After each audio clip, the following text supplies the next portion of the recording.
Hi, welcome to my home and to Lofty Questions. My name is Terry Finnegan Lynch, and I'm so glad that you're here because what we're going to do is learn how to ask for what you want, discover what stands in the way of getting it, and then have some clever ways of actually getting it and keeping it. I wanted to share with you, though, how a lofty question, a big ask, happened a few years ago for me that brought me to this actual show.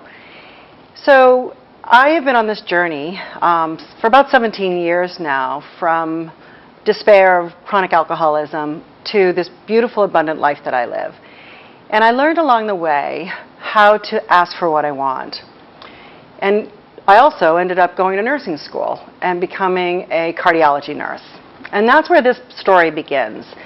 I was working in a local hospital, and I was seeing the same patients over and over. And although it was wonderful to see them and to help them, they weren't actually getting better. And that became very discouraging over the years. Western medicine treats symptoms and not underlying causes. And I know that if I was only treating the symptoms of my diseases many years ago, I would have never gotten well. I had to get to the root cause. So I was in this conflict between being a nurse and actually fulfilling what I wanted to do to help people. So I finished 3 shifts that week, and I came home. And the next night, there was a blizzard. And it was huge. And I looked out this window, and I watched the snow blanket everything, every branch, every rock. Everything became really quiet, and it was so beautiful. I live right here on the river, and it was just very deep quiet. And I took a breath, and I wondered, maybe this was the moment that I should ask, what do I want? And that is the biggest ask of all, the hardest one, what do I want? But I stood here, and I looked out this beautiful window, looking at this beautiful storm, and asked, what do I want? And I knew I wanted to help people find happiness and health. And I also knew it was going to happen in my nursing career. So then I went a little deeper. I call it my tumble-down theory. Ask until you get to the root. And I said, well, if not nursing, then what? And, a short minute went by, and this idea of becoming a health and life coach crossed my mind. And it felt so right. And I knew that was what it was going to be. That was my answer. And the shift began. And I want to explain why the shift begins. There's 2 ways to ask for something. One is without reservation, and one is with reservation. So learning how to ask with hope and freedom and abundance and curiosity and just a space brings about a really authentic answer. Before I learned how to do that, I would always ask with a reservation. I was programmed to build in doubt and guilt and was I worth it? What would people say? And that restricts the ability for a true answer to come through. And so what we learn here in coaching is how to ask with that complete freedom of opportunity and abundance. And that's what I did, and now I have multiple certifications in health and life coaching. And it was very important to me to share that with the community because a lot of people don't know what this is. And what if you could watch a show and find out how to ask for what you want, find out what stands in the way of getting it, and then some tricks of the trade to actually have it. And that's what we're here to do. So in every episode, I like to refer to a story in my life before I understood how to ask the big question.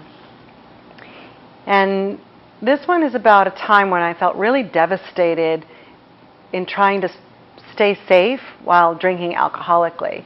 And this story came to mind after my conversation with my guest, Debbie, who you'll meet in a little while.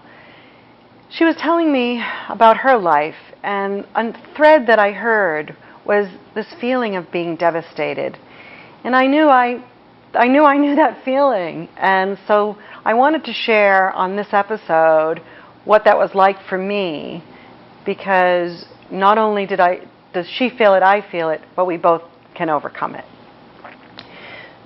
So during my active alcoholism, I became unemployable. I was working for a family business and had been drinking all along without event until we grew to a certain success, and then hiding my addiction was impossible. And I was asked to retire to actually get sober in August of '99. Sadly, my former husband had huge issues with anger and is actually considered sociopathic. And the family's answer to that was to send him home to work remotely. So here we are, two highly dysfunctional adults in the same home with our demons, all alone. Well, each morning, the kids would go to school. They would get in their car, grab their book bags, go to school. And I would do the same thing. I would get in my car with a gallon of vodka and drive in circles until they came home. There were no friends in my life at this point. I was hiding from my family. There wasn't any other option to be safe in my mind, and I would drive aimlessly. The ironic thing is that I never had an accident, and I was never even stopped. Maybe there were angels in the car with me and I didn't know it. But I do know the feeling of being devastated, of having nowhere to go, no answer to my problem. But my kids, I'm very proud of the fact that they figured out, mature beyond most adults, that this wasn't their fault and not their problem to solve. And they became amazing adults. And what I did, because it is my problem to solve, was go to AA. And I did get sober, but I didn't stay sober. You see, when you stay in the problem, the pain of being sober is too great. But when you drink, the pain of drinking is too great. So I would waver from one to the next, 3 months at a time, for years. But in that time, I was always hoping for a miracle. And it actually did happen on November 11th, 2002. I woke up drunk, but I knew I didn't want to be this way anymore. And I asked the big ask without reservation, God, you've got this, right? Because I don't. And it happened. The obsession and compulsion to drink vanished. And I've been sober since that day. And the journey of transformation began, the shift occurred, and the result was an abundant life. And so that feeling of devastation drove me to the big ask, which drove me to the solution. And I'm so happy to share that with you here. So the lofty question for today is, what did I learn about myself in the shelter-in-place crisis that I would not have known without the experience? The reason I ask this question is because anytime that we're in a crisis, our thoughts, emotions, and actions escalate. They get really loud. They're very prominent. Just think back when you were in a crisis of any time in your past, how your thoughts and emotions kind of got really ramped up. Well, when we're in the COVID crisis and now moving out of shelter in place to phase 1, 2, and fortunately phase 3, it's still an amplified experience. And each of us are experiencing it differently, but still globally very similar because it's never been done before. So I'm nicknamed me as an adult divorced mother, daughter, grandmother living alone as a sheltered senior, a lexicon of my own making. We also spoke about the quarantines, the teenagers who haven't been able to graduate together or go to proms. We've got the Corona kids who are learning through long-distance learning and playing with siblings instead of friends. You know, COVID parents who are both managing the household for the first time at the same time. So each of these groups of people are in a crisis that is going to create a pattern. And so when we look at the lofty question, what have I learned about myself that I would not have known without shelter in place, we can see it a little bit more clearly what we actually already know about ourselves that isn't really showing up in our ordinary life. So, for example, me, I've had 2 responses to the shelter in place experience as a sheltered senior. One was, at one point in time, I can't bear to be this alone. It is so hard. I was taking care of my grandkids twice a week. I was out with friends, working, doing workshops, and now I'm not. I'm alone all the time. And there was a huge response to that emotionally, where I'm binge watching TV and visiting the refrigerator way too often and doing a lot of self-talk that's really full of doubt. And then there was this other experience that I had from it, which was rest, relax, and renew. You know, I could look at this and say, wow, I've been busy for a very long time. It's good to step back and rest and renew myself. So I had 2 amplified experiences in response to shelter in place.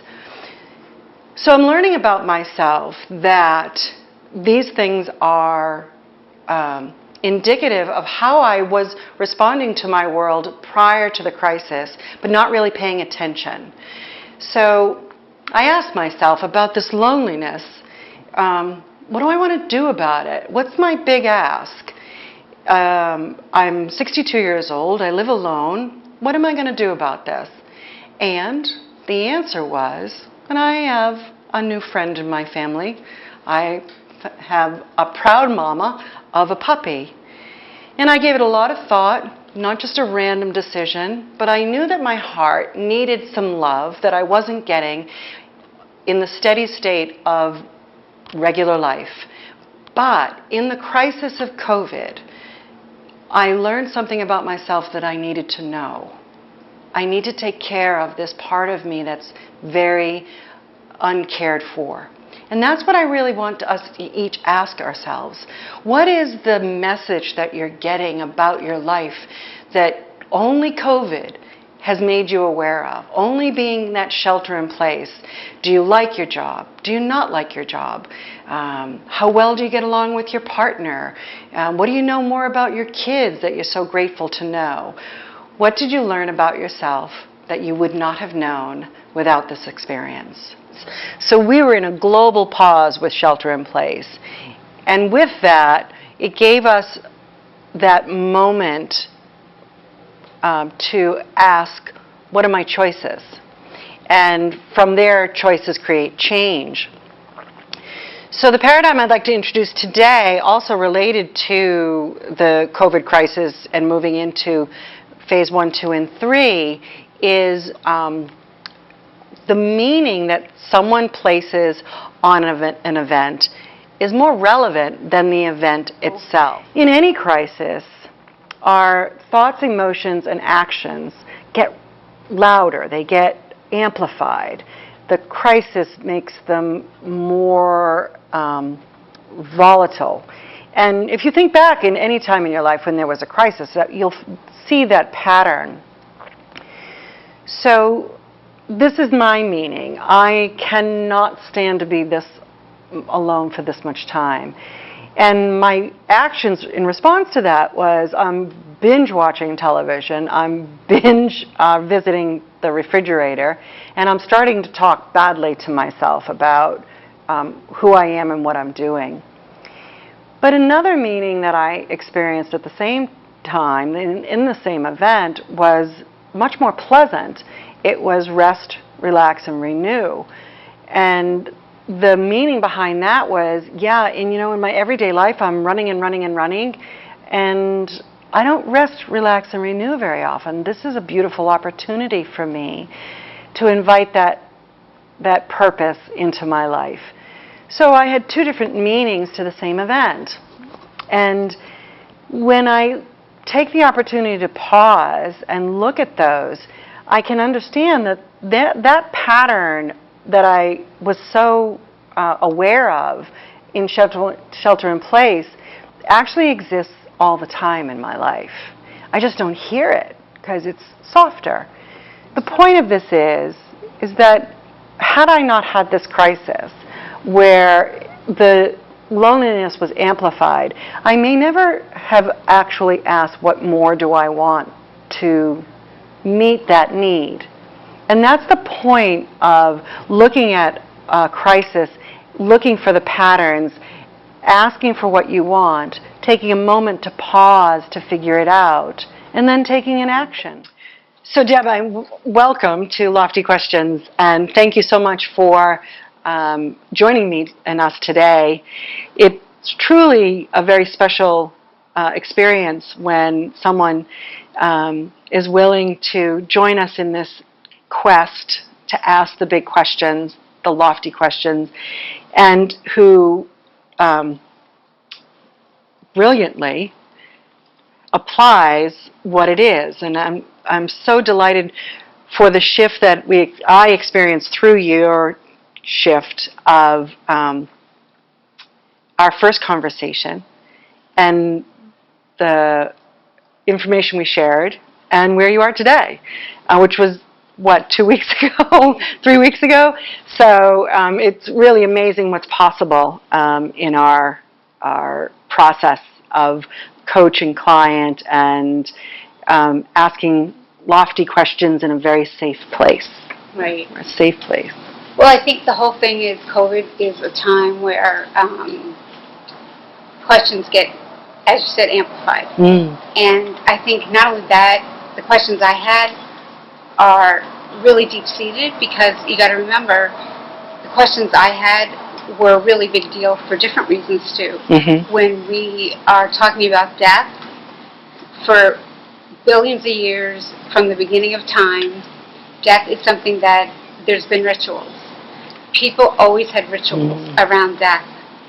There's never been a culture that didn't have rituals to take care of the community and people when someone passed away. So where I have had the loss of an aunt, an uncle, animals, and everything, and here I am, okay, move on, and my little girl was like, I don't think so. I was stuck and suffocating, and I'm not a negative person, I'm a very positive person, but I couldn't, I was suffocating. And nobody was hearing me, and everybody kept saying, you're going to be fine, just move on, you're going to be fine, everything's fine. And I love with my whole heart. You haven't known me that long. No, not long. But long enough to know that that's who I am. Yes. And I just could not do it. I just couldn't. And it's and I had said to you, it's kind of like the story. When you walk down a street and you see a hole, maybe you get smart enough to walk around the hole, not fall in, and maybe you get smart enough to walk on the other side and not, see the hole. But how do you get smart enough to take another route, not even go on that path? Well, I was at the point where I spoke to you that those patterns were so ingrained I couldn't see above the walls. So when I was talking to you, you were just like, well, I'd like to move the pointer a little bit. I don't know if I can move it a lot, but, we'll see what we can do in my show. We'll ask that question. And I'm thinking to myself, blah, blah, blah, blah, blah, blah, blah, blah. I'm so ingrained in that pattern. I'm like, yeah, but how do you make the heart heal? Like, that's impossible. Like, I can't make that heart heal. You're not going to make those people come back and my heads come back. Like, that's impossible. And I'm still in that loop. Blah, blah, blah, blah, blah. Yeah. And how can I ever get out over that hurt? So they were my animals especially were such a big part of my life. And so I felt like I was suffocating. And when people, as you refer to, say, let go, get over it, move on, right? They're not hearing your pain. They're trying to solve a problem for you without a heart listening ingredient to why this is still here. Right. right? So when we talked, and thank you for your vulnerability of that day, there was a story that you told about these sequences of losses and how each one was more devastating than the last, and how cumulatively you had gotten yourself into that constantly seeing the hole on the sidewalk and falling in. And knowing, because you are enlightened and you practice all these beautiful principles of healing and health, it was a foreign experience to be stuck in such a trench of, despair and loneliness and mourning. So darkness, yes, you spoke about that a lot. And when I said I'd like to move the needle,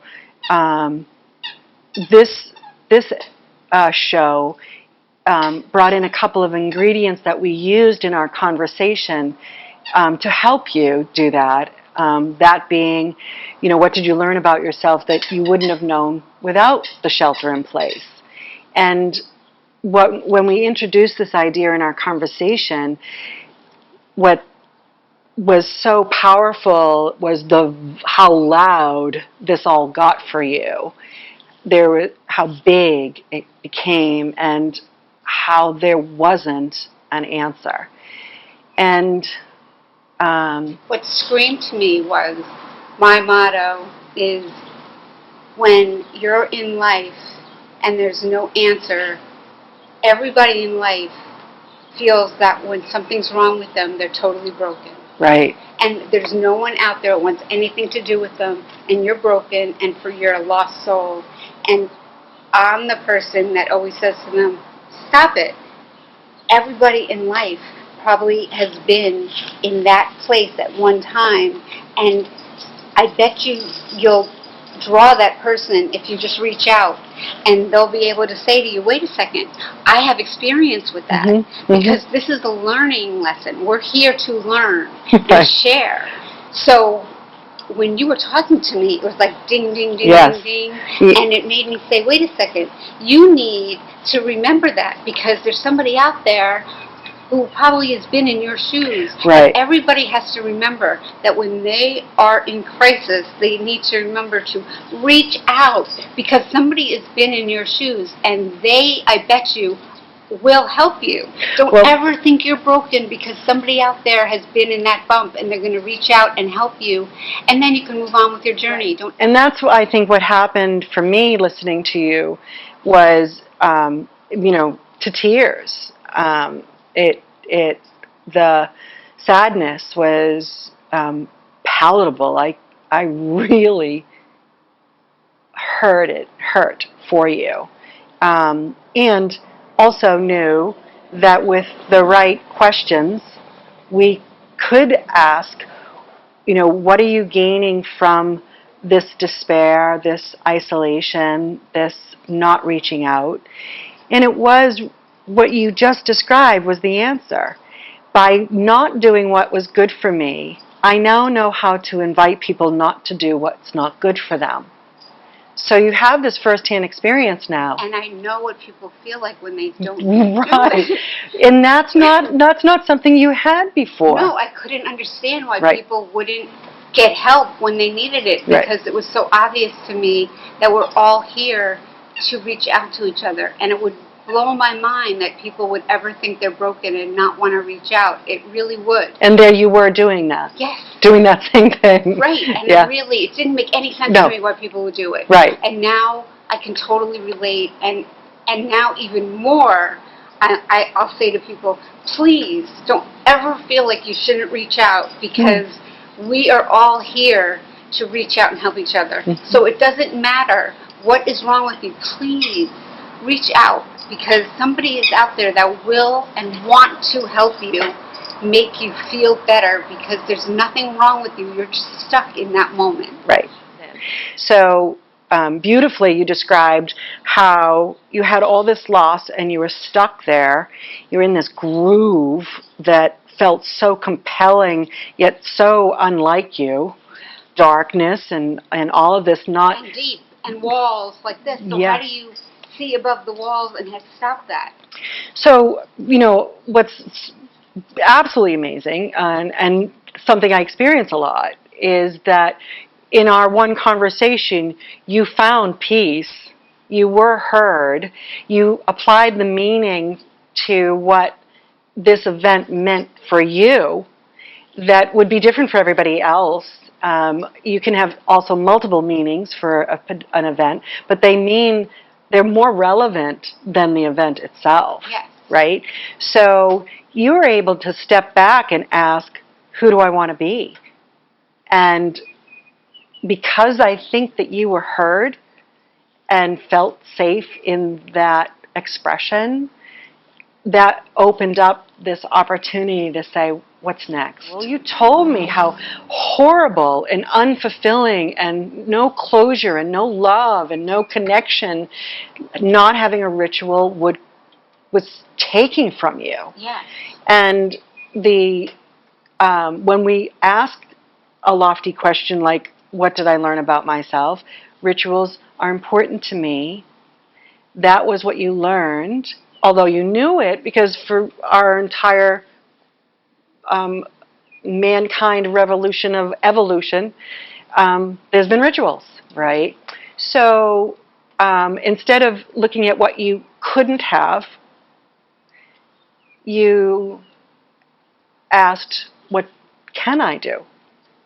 And even though your aunt wouldn't appreciate a rock, so you didn't put one for her, you created a ritual that allowed for all that you felt you were denied, that created the devastating feeling. And so tell us what is the best news of what happened for you. Well, I have a new service dog coming, probably within a week. Yes. I have a new kitten, which is really funny because right after my baby girl passed, I have a really close friend in South Carolina who had kittens, and she said, do you want one? And she drove all the way up from South Carolina, and during the height of COVID, and to my driveway and gave me a kitten. Yeah. You are, an animal whisperer. Your connection with pets is